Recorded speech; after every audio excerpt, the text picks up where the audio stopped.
What's up, everybody? We're back, Green Valley Ranch once again, and check it out. We got a brand new machine here. Looks like they replacing the machines here at Green Valley Ranch. There's one ready to go into operation, but that's what the old ones look like, all clouded and whatnot. But look at this, crystal clear dice, crystal clear viewing bubble. We'll see what we can do here. So I got $60, but I'm not going to put it all in. I wanted to actually talk about today why these things are so addicting.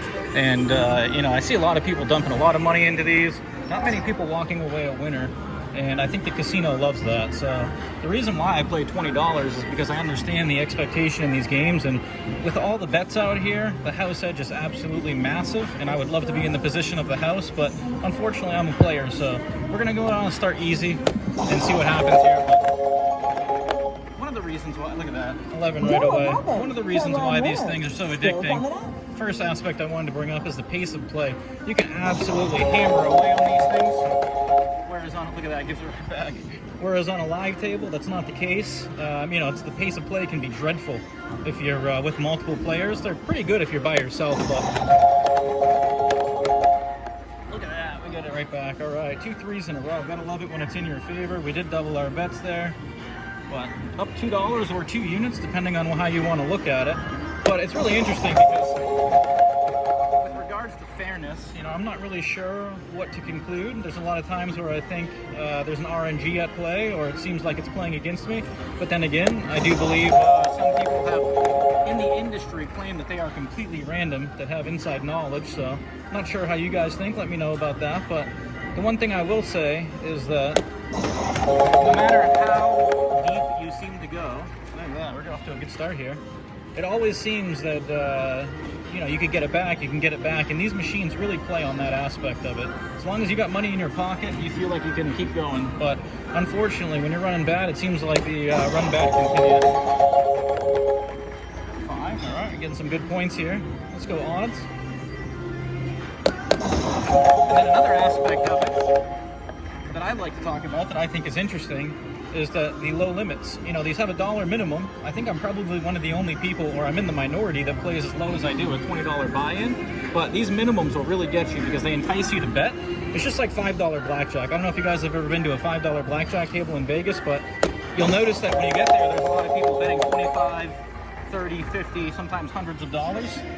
And you're at a $5 table with unfavorable rules or odds against you. You could be playing at a single deck table or double deck, or you know, favorable terms for your blackjack play. But a lot of people, they get sucked in because what happens is they start losing and they start betting bigger. And that's one of the things that these machines really prey on. So a lot of times you see $1, you know, $5 limits, but they have $1 minimum. So as long as you're placing $5, and I think that's where it really gets a lot of people, because when you can bet $1, but you're encouraged to bet 5 or 10 units, you can put those all over the place. And once again, the more bets you have out there, the higher the house edge. So, all right, we're gonna lose that one, but we're at 23-16. We're in for 20. But let me know your experience. Have you guys thought about how these machines are addicting or how they prey on people? Because I'm sure all the casino tricks are at play, all the slot machine tricks, all the lights, the noises, the fast pace of play, the feeling like you can always get back.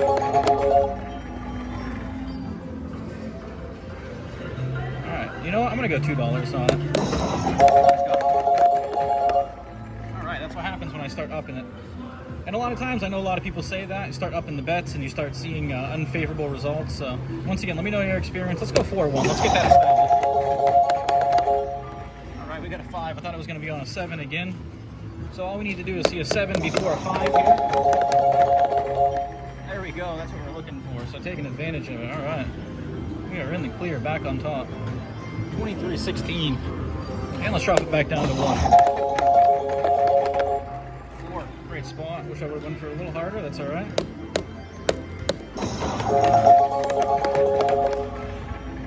And there we go. We get the love right away. So, all right, 24-66. And now this is another aspect that I want to talk about that I think is really interesting. I just got a 25% profit in 4.5 minutes, but you could always keep playing, right? It's the hardest thing to do is walk away, and I think that's what gets a lot of people. Very often, my girlfriend and I will get up a small amount, 10, 20%, but do you feel like walking away with 10, 20%? Especially when you're playing lower limits, it's very easy to give it all back. All right, here we go. Just another aspect that's in the house favor. You have to be a smart, mentally aware gambler all the time to come out ahead, which is virtually impossible on negative expectation games anyway. Unless you're going to get lucky. All right, let's get that 7 right here. 5.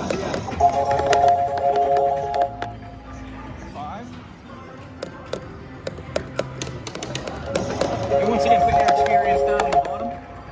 Let me know if you do play. Are you a net winner on these games? How big do you bet? What do you like to bet for a spread when you play? What's your strategy? Hey, there we go. Look at that. We got the 4-1 out there. Perfect timing. So, all right, maybe the new machine's in our favor here. Once again, wouldn't be a bad spot to walk away. 26.66. We're in for 6 minutes. You know, I probably should, but let's just keep it going here. We'll bet low. 5. All right. And that's the other thing, too, is when people get up, I actually was watching a poker player, I think it was on Hustler Casino Live, and he was talking about a theory about being upstuck. And that's when you get up and you lose it all back. So let's say I have my 26.66 and I get back down to 20. You don't feel like walking away, and you tend to play a little bit differently thereafter. For some reason, psychologically, it feels like you're losing and things are going to turn, so you start betting bigger, and when things don't go your way, you bet bigger. But I think that's a very good term, upstuck, because I think I see a lot of people, they get stuck in that mentality.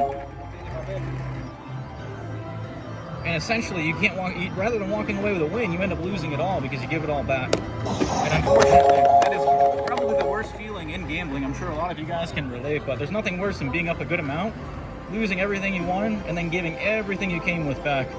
I'm sure it's happened. Let me know down below. 4, love it. But like I said, I just play low and slow, stay within my comfort zone. Play with what I don't care to lose, which is always important. I think that's the biggest aspect. No matter how much money you make or how much you're worth, if it's going to bother you to lose $100, don't play for 100. Play for 50. Even if you make $100,000 a year, play for $50 if you just want to have fun. You know, you can control those aspects. You can control how fast you play. And once you start to think about these things and how they affect you, it's a lot easier to walk away or make the right decision or optimal decision.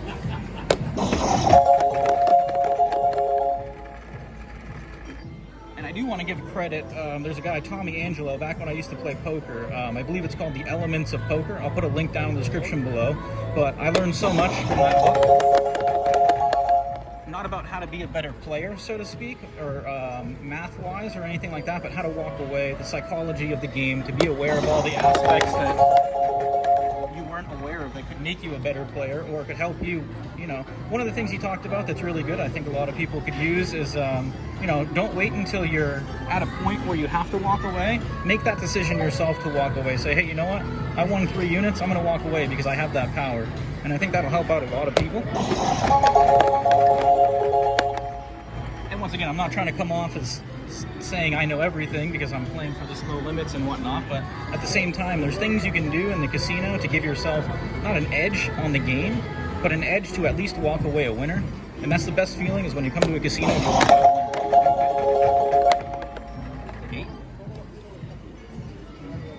But just kind of having a mindless session, not falling into the traps of bubble craps, trying to stay ahead, trying to play smart, trying to make the optimal decision at every point possible. All right, so we're at 28.16. We're 9 minutes in. And this is where, you know what, I could keep going because I got $40 here. If I run a bad run, I could keep putting it in. But I'm going to do something that I consider smart, and I'm going to walk away almost a 50% profit. I think it's like 44% or something like that. So we're going to book it. We're going to be happy with that. We're going to walk away a winner. And if I want to come back, I can play with house money. I can reset all over again. And it looks like I'm going to have to get the house to get my ticket because it's not printing. So once again, maybe another sign that I should just go home and walk away with my winnings and call it a day. So let me know what you guys think. Let me know why you think these games are addicting. If you guys have had any experiences with it, so to speak. But once again, coming at you from Green Valley Ranch, like and subscribe. I appreciate all the support. Until next time. What's up, everybody? We're back. Green Valley Ranch once again, going in for session 2. If you missed the last one, I'll put the link down in the description below, but I talked about why these games are addicting. Quick little run over of a few of my observations, how slot machine theory or psychology relates to these machines with the pace of play and whatnot. But anyways, I went in for 60, or I had 60 on me. I went in for 20, managed to book 816 profit. So I told you guys it's always smart. You want to try to make the optimal decision. So what I did is I cashed out my money. I got my original 60 plus the 16 cents. So I guess I'm leaving with a 16-cent profit no matter what. And I'm going to see if I can hit this hard 6 here. I tried the other day going after the hard 8 square pair and hit a bunch of times. We got 113 removed. So we're going to go $1 on it. We're not going to play the DP at all. We're just going to go for the hard 6 with that $8. Hopefully we can, oh, I thought we were going to get it right on the first roll. But this way we can turn the $8 into something a little more meaningful and hopefully walk out with close to a $15 profit for a $20 buy-in with $60 in our pocket. We'll be happy. Let's see that hard, square pair. Look at that. Speak of the devil. So all the hard ways are hitting. Looking for that hard 10. Actually, we're looking for the hard 6. Let's go. That's a 3. Halfway there, number-wise. All right, let's go. Come on. Hard 6. There it is. Look at that. All right, you guys. So look at this. We came, we saw, we conquered. And once again, I could keep going. I could say, you know what, let's go for the hard 10. You guys saw what happened when I did that the other day. So I'm going to do what I think is the smart decision, and I'm going to walk away. I'll put this at the other, I'll probably clip those videos together. I'll put this at the end rather than having it be a standalone video. But once again, now I turned $8 into 17. So came in with 60, put 20 in the machine, walking out with 17, 16 in profit. And I'm actually going to go home. I'm going to call it there because, you know what, I've won on the don't pass. I got the hard way I came for. I don't need to keep playing. I can come back tomorrow. No need to spend it all today or lose it all back trying to chase something that unfortunately the machine probably won't give me. So we're going to call it there. But once again, just want to point out to you guys, you can overcome the everything that's against you in the casino if you start using the psychology that they try to use on you against them and you're aware of it. So once again, let me know down in the description below what you guys think. Let me know your observations. I appreciate all the support. Make sure you like and subscribe. Until next time.